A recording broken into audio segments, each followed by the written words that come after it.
Hi, can you hear me?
Glory to God. Um, can you say something? Let me see Yeah, can, if I can hear you. yeah. Okay, I can hear you. All right. All right, You can you can start. all right. Or should I wait to make others?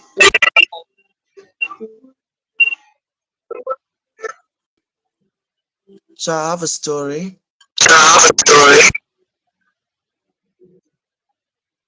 and it's titled "The Tailor Who Sold Wedding Clothes for Everyone except, except himself." And it goes like this: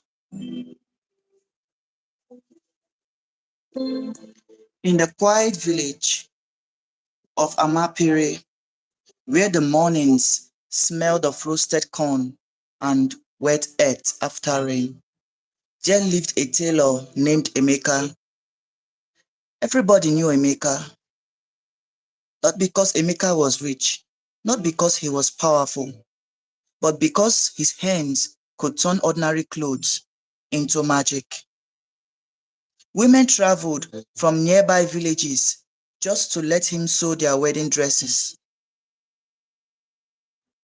Men brought expensive lace materials from the city because they trusted only Emeka to stitch them perfectly. Whenever a wedding was happening in Amapere, one thing was certain: Emeka made the clothes, and truly his clothes carried life. When brides wore dresses sewn by him, they looked like queens walking out of the moon. When grooms wore his suits that he sewed for them, even poor men stood like kings. But there was one painful thing. There was one problem. Nobody noticed. For over 15 years, Emeka had sewn wedding clothes for almost everybody in the village except himself. Emeka lived alone in a small wooden house at the edge of the village near the mango trees. His workshop was tiny: old sewing machine, wooden table, pieces of clothes hanging everywhere, threads on the floor like scattered lines of fate. Every night, long after people slept, the sound of his sewing machine will echo through the darkness. Kata kata kata kata kata kata kata. Everybody knew he was sewing, like a lonely heartbeat. But there was a reason Emeka worked so hard, a reason hidden deep inside him.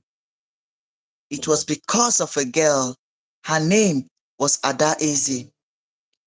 Ada Eze was the kind of woman people wrote songs about.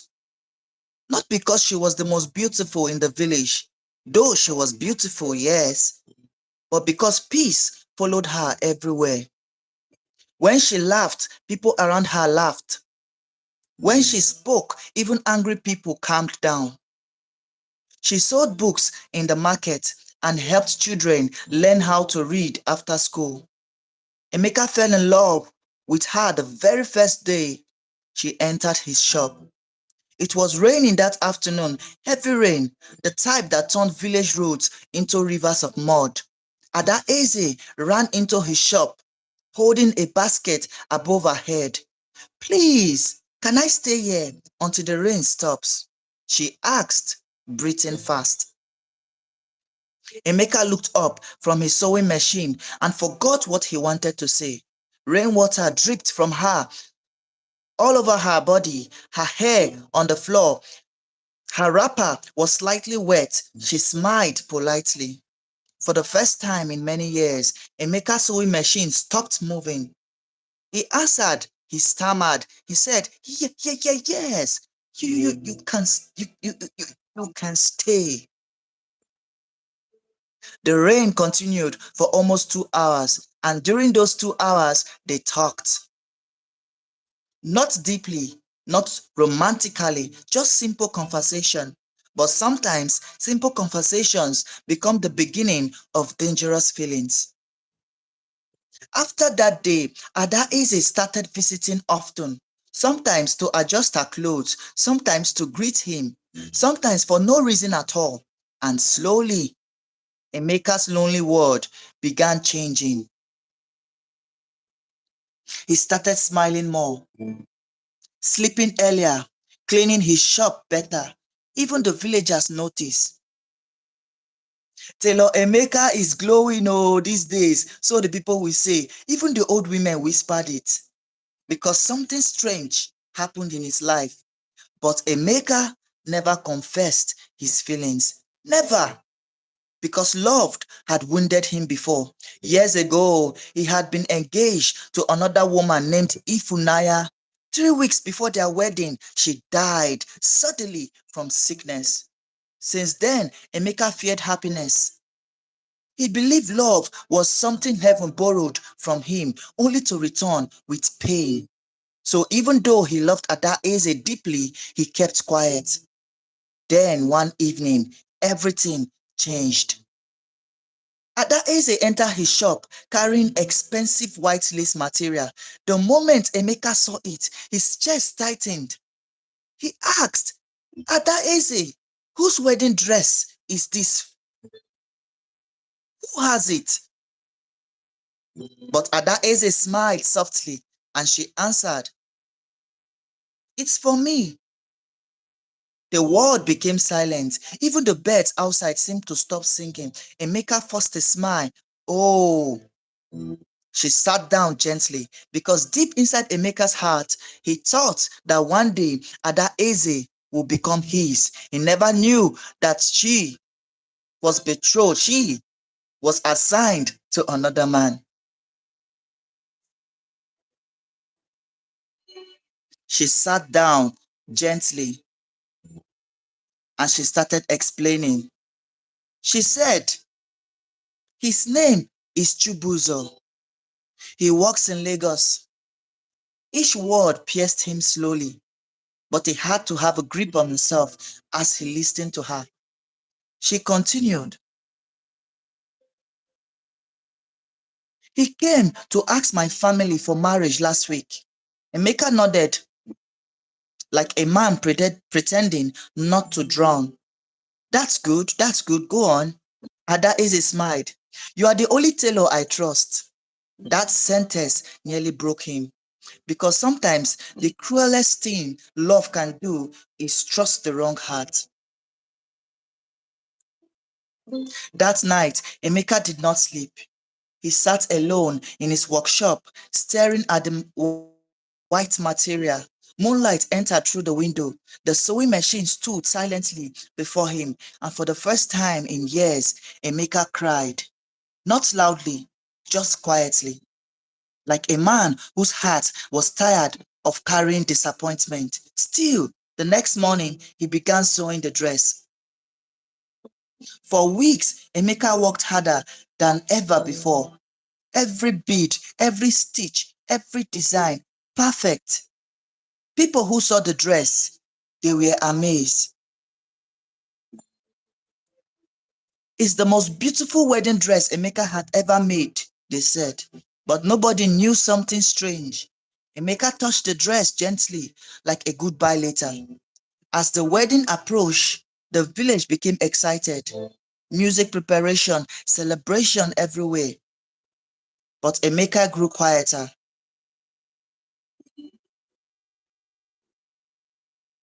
His smile became weaker. Even his assistant noticed. Oga, are you all right? Emeka simply nodded, but inside him, something was dying slowly. Then, 3 nights before the wedding, rain fell heavily again. Exactly like the day Ada Eze first entered his shop. Late that night, someone knocked on his door. Knock, knock. Emeka opened it. Ada Eze stood there, soaked by rain, crying. His heart nearly stopped. What happened? He asked. She entered slowly. Then she said the words that shattered the night. Chubuso cancelled the wedding. Chubuso cancelled the wedding. I can't believe he did this to me. For a moment there was silence. Only the rain spoke outside. Emeka stared at her in shock. He asked why. Ada Eze lowered her eyes. He said he found somebody else in Lagos. The room suddenly felt cold. She laughed painfully. Can you imagine? After everything we've been through. Then tears rolled down her face again. Emeka wanted to hold her, to tell her she deserved better, to tell her he had loved her all along. But fear held in his throat like chains. So instead, he simply sat beside her in silence. Days passed. The village gossip spread quickly. Some mocked her, some pitied her. But Ada Eze stopped going out often. Meanwhile, Emeka kept sewing quietly again, yet something had changed between them. Pain brought them closer. One evening, Ada Eze visited his shop again, but this time she found Emeka sewing a wedding suit. She smiled sadly. Another wedding? Emeka nodded. Then she asked softly, do you ever wished somebody would sew yours? Emeka froze. The sewing machine stopped. For a long moment, neither spoke. Neither of them said anything. Then finally, he spoke. I stopped believing mine would ever come.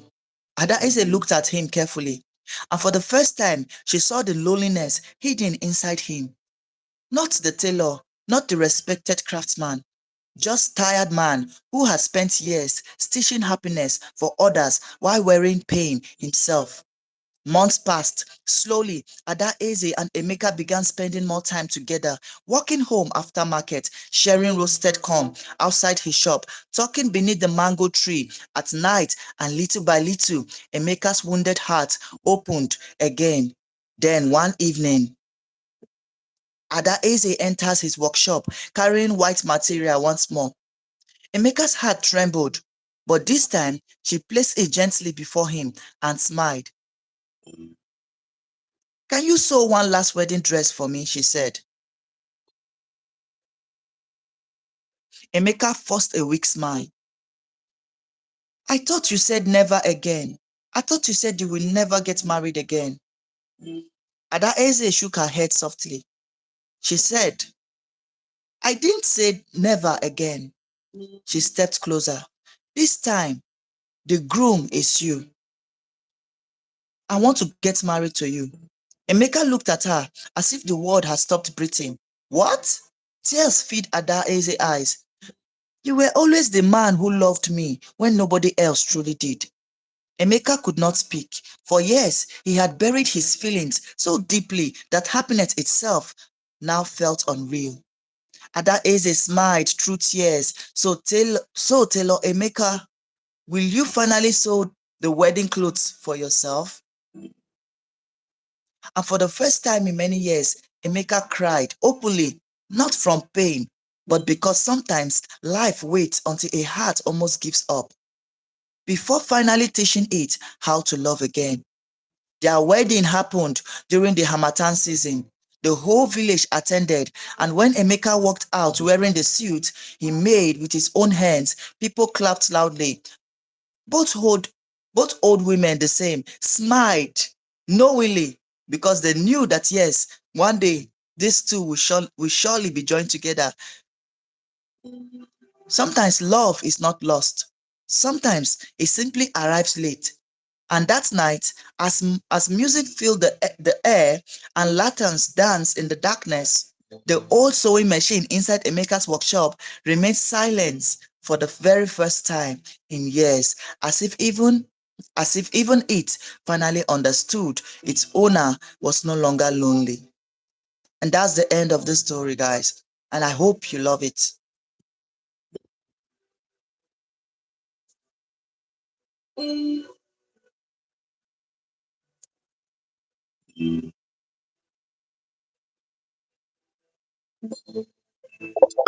Alright, Tales of the Continent. Thank you so much for this wonderful story. I really enjoyed it and I love it so much.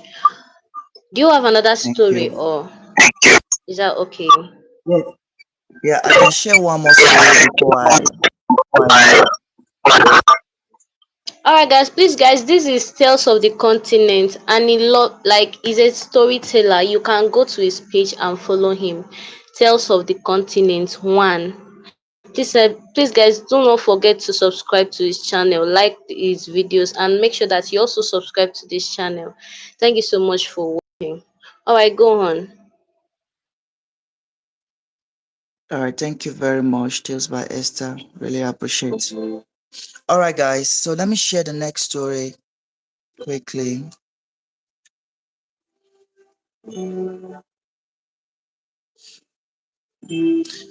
I titled this story the woman who borrowed shadows." The woman who borrowed shadows. And it goes like this. Long ago, in a quiet village called Umochi, people feared the night more than death itself. Not because of white animals, not because of thieves, but because of a woman nobody truly understood, a woman who never walked under sunlight, a woman people called Nneka, the shadow woman. The strange thing about Nneka was this: nobody remembered when she arrived in the village.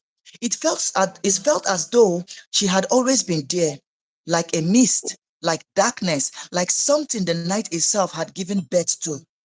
She lived alone inside an old clay house near the forest where even hunters refused to enter after sunset. Children were warned never to go near her, never to go near her compound. Old women spat on the ground whenever her name was mentioned. Men lowered their voices when talking about her because strange things always happened around Ineka. Always, always strange things. Goats disappear, people fell sick mysteriously, children woke up screaming from terrible dreams. But the most frightening thing was this: people who spent too much time around her slowly changed. At first, it was small things. They became weak, quiet, emotionless. Their eyes lost weight. Their laughter sounded empty. Then slowly, their shadows began fading. In a Moachi village, shadows were scared. The elders believed a shadow was not just darkness beneath a person. No, a shadow was part of the soul itself. As long as your shadow follows you, the elders always said, your spirit still remembers the word. So when people started noticing faded shadows, fear entered the village like smoke. One of the victims was a palm wine tapper named Okoro, strong man, a very healthy man. One evening, he was seen talking to Nneka beside the stream. The next morning, he could barely stand. Within weeks, his shadow became faint like charcoal washed by rain. Then one night, he vanished completely. Only his slippers remained outside his hut. And from that day onward, nobody willingly went near Nneka again.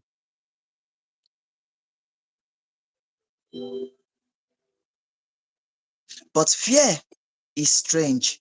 The more people fear something, the more curiosity grows around it. And curiosity lived inside a young man named Obina. Obina was different from others in a Moachi village. He did not believe every old tale. He was educated, fearless, stubborn. While others whispered about spirits and curses, Obina laughed. People fear what they don't understand, he would say. He worked, he worked at his father's small he worked at his father's small bicycle repair shop and dreamt of one day leaving the village for the city. Then one evening, he saw Ineka for the very first time. It happened during heavy rainfall. Obina was returning from the market when thunder shook the sky violently. Rain poured everywhere. People ran indoors. As Obina rushed past the forest path, he saw something standing beneath a giant tree. It was a woman dressed completely in black, nothing moving, not even hiding from the rain, just standing there, watching. Lightning flashed across the sky, and for one brief second, Obina saw her face. Beautiful, terribly beautiful, the kind of beauty that did not comfort you, the kind of beauty that unsettled you. Her eyes were calm, too calm, like deep water hiding something beneath. Then she spoke softly. You are not afraid of me. Obina swallowed. No, I am not afraid of you. She smiled faintly. Everybody else is. So how comes you are not afraid of me? That moment changed everything. After that night, Obina began seeing Nneka often, near the stream, at the market late evenings, standing beside the trees at sunset, and strangely, he found himself drawn to her. Not by desires alone, but something else, something heavier, like invisible fingers pulling his spirit towards her. The villagers noticed quickly, and panic spread. Stay away from that woman, his mother cried. She will destroy you. But Obina refused to listen. She's not evil, he insisted. She's just lonely. Lonely. What a dangerous word. Sometimes loneliness can disguise monsters better than beauty ever could. Weeks passed, Obina and Nneka grew closer, but there were strange things about her. Very strange things. She never entered sunlight, never ate in front of him, never visited crowded places. And one thing disturbed Obina the most. Whenever he stood close to her, the air became cold, unnaturally cold. Then the dream started. Every night, Obina dreamt of dark figures standing around his bed, whispering his names. He would wake up, sweating heavily, and each morning he felt weaker. His mother became terrified. You are fading, she cried one morning. Obina looked confused until she pointed at the ground. His shadow, it had become lighter. Fear finally entered his heart. That evening, he confronted Ineka near the forest. What is happening to me? He asked. For the first time, Ineka looked sad, not frightened, just tired, patiently tired. Then she whispered,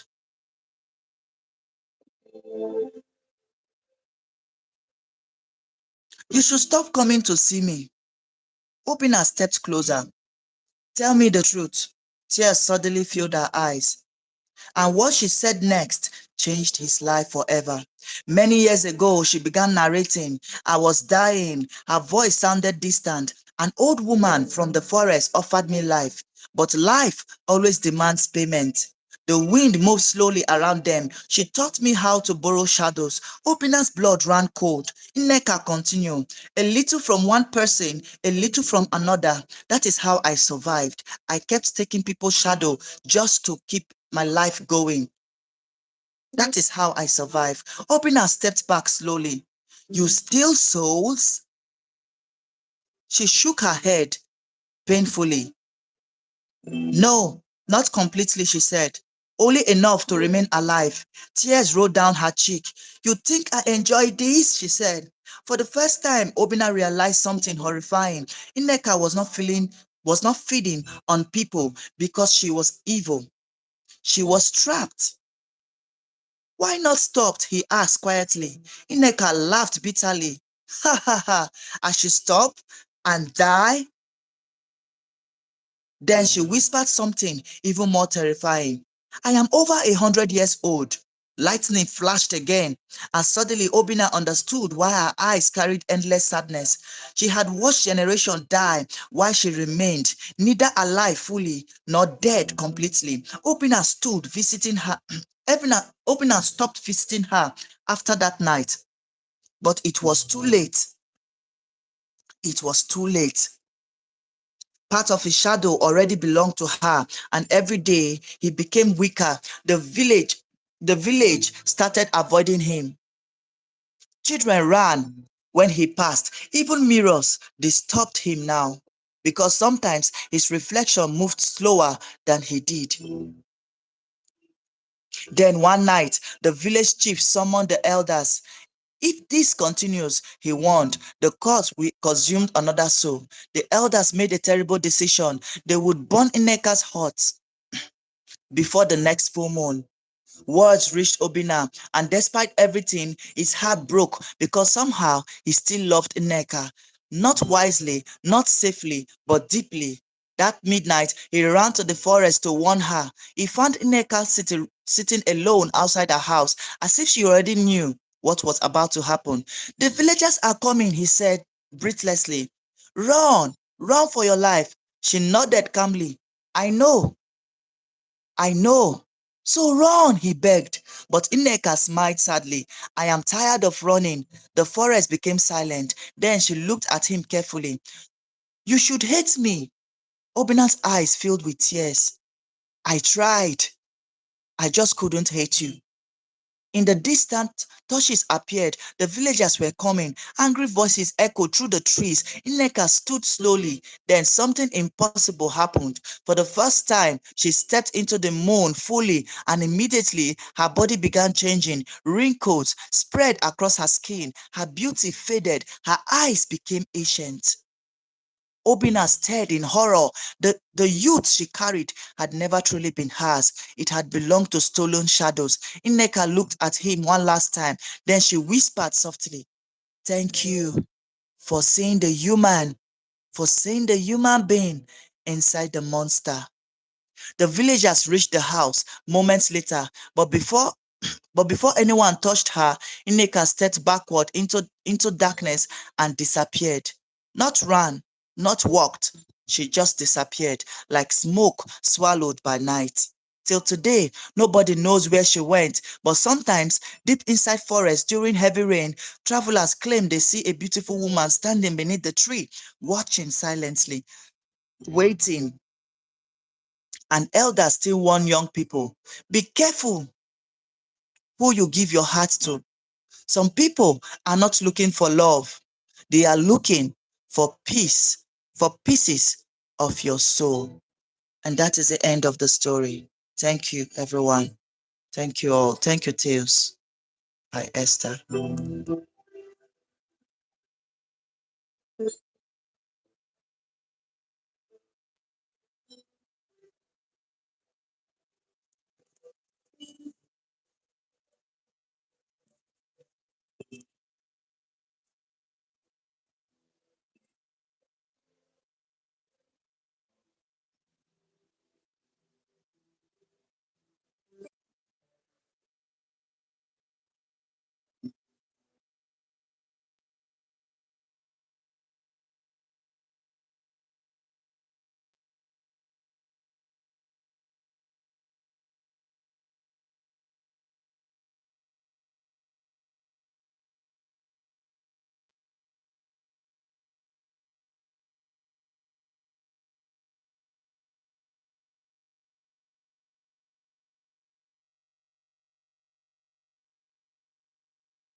Titles. Can you hear me? Hi.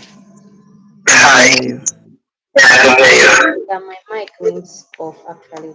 So were you hearing what I was saying actually? No, just hearing you now. No, just hearing you now.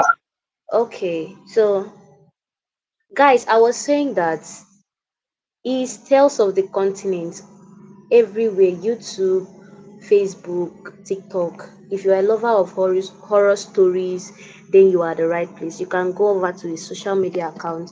Make sure that you subscribe to his channel so that you won't be missing out on stories like these, more other ones that is very scary stories. If you're a lover of those stories, then you are the right place. Okay. Thank you so much, Tales of the Continent.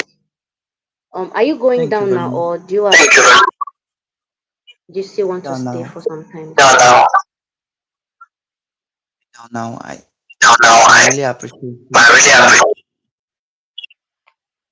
Okay. All right. So should I disconnect you, or you can stay like that? I still have some story to tell, like two, before I end the live stream. Okay, you can disconnect me. I will You stay can in the comment disconnect me. I will section. stay in the comment section. All right. No problem.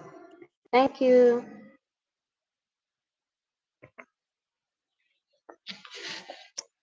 All right, guys. Thank you so much for the like. Thank you so much for watching. All right. So I still have two stories. Yeah, let's say two to tell before I end the live stream. And the first story is, it talks about being careful. Be careful of who you trust. Be careful of who you trust. Long ago, our grandparents used folktales to teach lessons about life. Today, the world has changed, but human hearts have not changed much. People still lie, people still betray, people still pretend to care when they only want something from you. This is an African folktale. This is an African folktale set to today's world. The friend who knew every secret. Thank you so much, Tales of the Continent. In a small town, there lived a young woman named Amara. Amara was known for having a good heart. She trusted people easily. If someone cried, she listened. If someone needed help, she helped. If someone told her a secret, she kept it. But there was one thing Amara never learned. Not everyone who smiles at you is your friend. One day, a woman named Chioma moved into the town. Chioma was friendly, I mean very friendly. She greeted everyone. She laughed at everyone's joke. She always knew the right words to say. Within a few months, she became Amara's closest friend. They ate together, they worked together, they talked for hours every day. Soon, Amara began telling Chioma everything. She told her about her dreams, she told her about her fears, she told her about the money she was saving to start a business. She told her about the young man she secretly loved. She even told her about family problems she had never told anyone else. You are the sister I never had, Amara often said. Chioma would smile. I will never betray you. Amara believed her. Months later, a wealthy businessman announced that he wanted to support young entrepreneurs in the town. Amara was excited. The money she had been saving for years was finally enough to start her dream business. But something strange happened. Before she could present her business idea, another person appeared with the exact same idea, the same plan, the same strategy, the same details, everything. The businessman used the other person. Amara was shocked. Only one person knew all those details. Chioma. Still, Amara refused to believe it. My friend would never do that to me, she said. Weeks passed. Then another problem came. The young man Amara secretly loved suddenly stopped talking to her. Whenever she greeted him, he looked uncomfortable, confused. What happened? The young man hesitated, then he spoke. Someone told me terrible things about you. Amara's heart sank. What things? The young man repeated private. The young man repeated private conversations Amara had shared only with one person, and that is Chioma. For the first time, Amara felt fear, but she still wanted to believe her friend was innocent. One evening, she decided to visit Chioma unexpectedly. As she approached the house, she heard voices inside. The window was slightly open. Amara stopped. Then she heard Chioma laughing. That girl trusts too much. Another woman laughed. You mean Amara? Yes. She tells me everything. If I want information, I just ask her. She opens her mouth like a tap. The women burst into laughter. Amara froze. Her legs became weak. Her eyes filled with tears. At that moment, she understood the person she trusted most was the person hurting her most. The friendship had never been real. Chioma had only been collecting information, using secrets as weapons, using trust as a trap. Amara quietly walked home. She cried all night, not because she lost a friend, but because she discovered she never had one. Days turned into weeks, weeks turned into months. Amara stopped sharing everything with everyone. She became wiser, not bitter, just wiser. She learned to watch people's action instead of believing their words. Years later, Amara finally built a successful business. She met honest people, real friends, people who celebrated her success instead of competing with her. One day, she heard that Chioma had lost many friendships. Nobody trusted her anymore. The same habit that helped her deceive people eventually destroyed her own life. Because trust is like a mirror. Once broken, it is difficult to repair. And a person who betrays everyone eventually find themselves alone. And the life lesson, not everyone who enters your life come with good intentions. Some people come to support you, some come to learn from you, and some come only to use you. A smiling face does not always mean a kind heart. A loud promise does not always mean loyalty. Before you trust someone in your secrets, watch how they treat other people. If they gossip about others to you, one day they may gossip about you to others. Trust should be earned slowly, not given freely. If someone has betrayed your trust, do not let it make you hate everyone. There are still good people in this world. There are still honest friends. There are still people who will stand beside you when life becomes difficult. The lesson is not to stop trusting completely. The lesson is to trust wisely. Do not be ashamed because someone deceived you. A good heart is not a weakness. The weakness belongs to the person who abused your kindness. Keep your heart kind. Keep your eyes open. And remember, the snake enters the house because the door was open. But the blame belongs to the snake, not the house. Be kind, be wise, and be careful of who you trust. And that's where the story ends. Thank you so much, guys. Thank you, Tales of the Continent.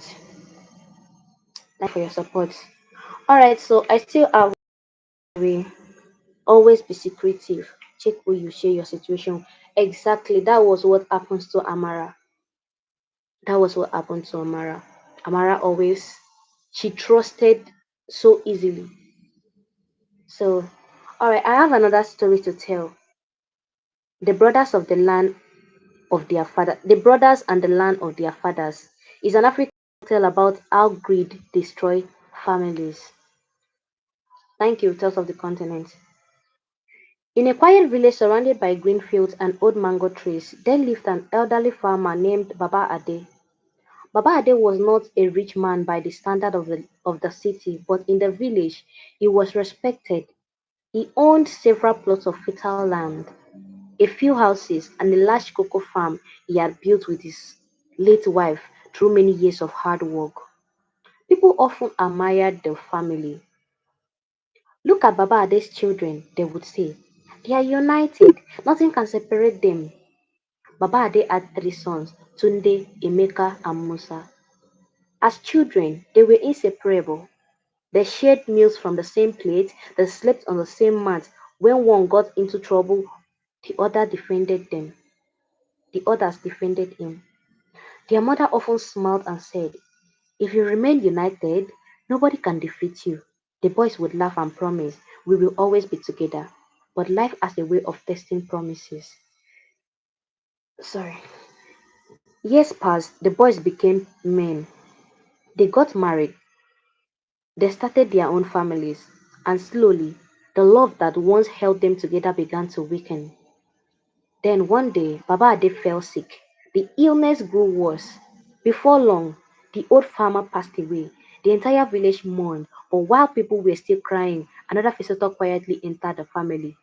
Greed. At first, it arrived as a whisper. Who will inherit the biggest farm? Who deserves the largest house? Who did Baba love the most? The whispers becomes arguments. The arguments became fights. The fight became hatred. One evening, the brothers gathered to discuss their father's property. What should have been a peaceful meeting quickly became a battlefield.